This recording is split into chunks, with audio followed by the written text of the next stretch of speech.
हर व्यक्ति की 4 पत्नियां होनी चाहिए। बुद्ध के अनुसार किसी व्यक्ति की एक नहीं, दो नहीं, बल्कि 4 पत्नियां होनी चाहिए। एक समय की बात है, एक व्यक्ति था जिसकी 4 पत्नियां थी। यह उस दौर की बात है जब भारत में एक पुरुष को एक से अधिक पत्नियां रखने की इजाज़त थी।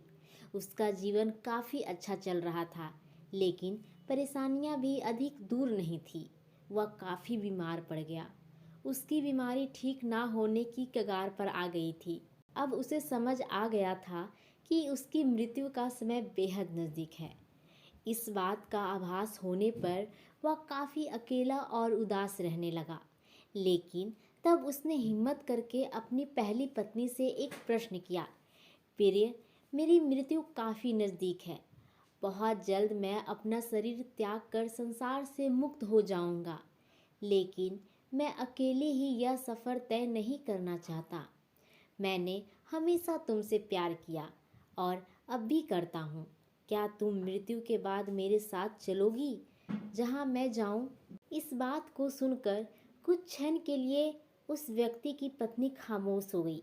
उसे समझ नहीं आ रहा था कि वह क्या कहे, लेकिन कुछ हिम्मत जुटाते हुए उसने अपने पति के प्रश्न का उत्तर दिया, स्वामी, मैं जानती हूँ कि आप मुझसे बेहद प्रेम करते हैं। मैं भी आपसे तहे दिल से मोहब्बत करती हूँ, लेकिन अब तुम्हारी मृत्यु के साथ हमारे अलग होने का समय आ गया है। ऐसा कहते हुए पहली पत्नी ने अपने पति से विदा ली। अब उदास पति अपनी दूसरी पत्नी के पास पहुंचा। उससे भी उसने यही सवाल किया और कहा, क्या तुम मृत्यु के बाद मेरे साथ चलोगी? उस व्यक्ति की दूसरी पत्नी ने बेहद विनम्र तरीके से अपने पति के इस सवाल का जवाब दिया और कहा, जब आपकी पहली पत्नी ने ही आपके साथ जाने से इनकार कर दिया तो मैं कैसे जा सकती हूँ? ऐसा कहते हुए वह वहाँ से चली गई। अब वह व्यक्ति बेहद उदास होकर वहाँ से चला गया। मौत के बेहद करीब खुद को पाकर तीसरी पत्नी को बुलाया और वही प्रश्न किया जो उसने अपनी पहली और दूसरी पत्नी से किया था, लेकिन उससे भी उसे इनकार के सिवा और कुछ हासिल ना हुआ। अब उसने अपनी चौथी पत्नी को बुलाया। अब तक वह सारी उम्मीदें खो चुका था, इसीलिए अपनी चौथी पत्नी से वही सवाल करने की हिम्मत ना कर सका।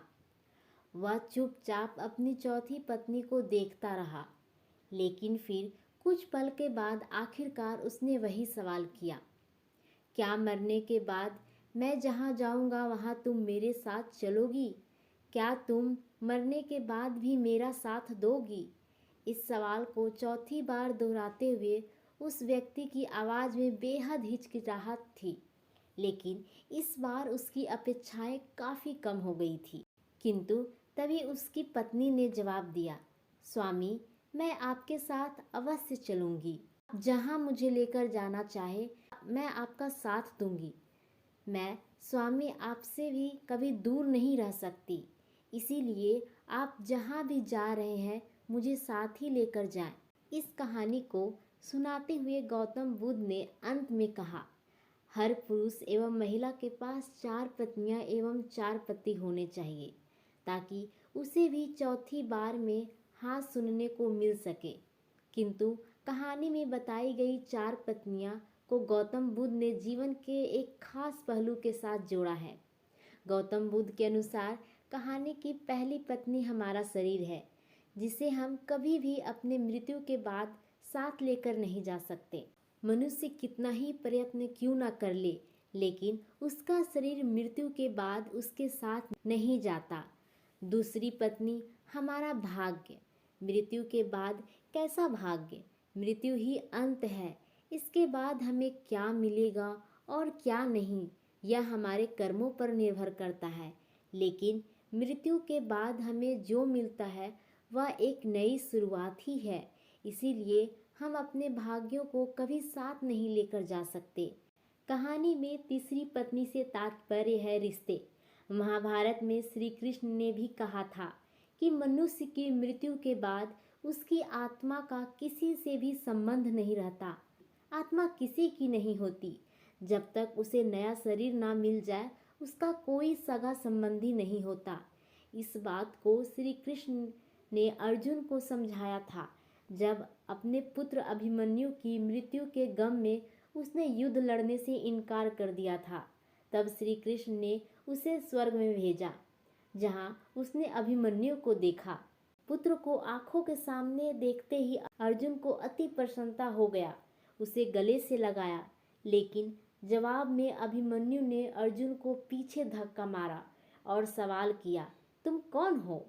तब श्री कृष्ण ने समझाया कि वह अभिमन्यु नहीं, मात्र एक आत्मा है जिसका केवल तब तक तुम्हारे साथ रिश्ता था जब तक वह तुम्हारे पुत्र अभिमन्यु के शरीर में थी। अब नया शरीर मिलने तक वह आत्मा किसी की नहीं कहलाएगा। गौतम बुद्ध की कहानी के अनुसार तीसरी पत्नी जो कि व्यक्ति के रिश्ते को दर्शाते हैं, वह उसके साथ नहीं जा सकती। अब अगली बारी है चौथी पत्नी की, जो आखिरकार साथ जाने के लिए तैयार हो गई। गौतम बुद्ध के अनुसार चौथी पत्नी है हमारे कर्म। यह एकमात्र ऐसी चीज है जो मृत्यु के बाद हमारे साथ जाती है, हमारे पाप पुण्य का लेखा जोखा दिलाती है। मृत्यु के बाद हमारी आत्मा को स्वर्ग प्राप्त होगा या नरक प्राप्त होगा, या फिर नया जीवन, यह कर्मों पर ही निर्भर करता है। इसीलिए हमें हमेशा अच्छे कर्म ही करने चाहिए। आशा करती हूँ कि आपको ये कहानी पसंद आई होगी। मेरे सपोर्ट के लिए प्लीज़ मेरे चैनल को सब्सक्राइब, लाइक, शेयर करना ना भूलें। कहानी सुनने के लिए आपका बहुत बहुत धन्यवाद।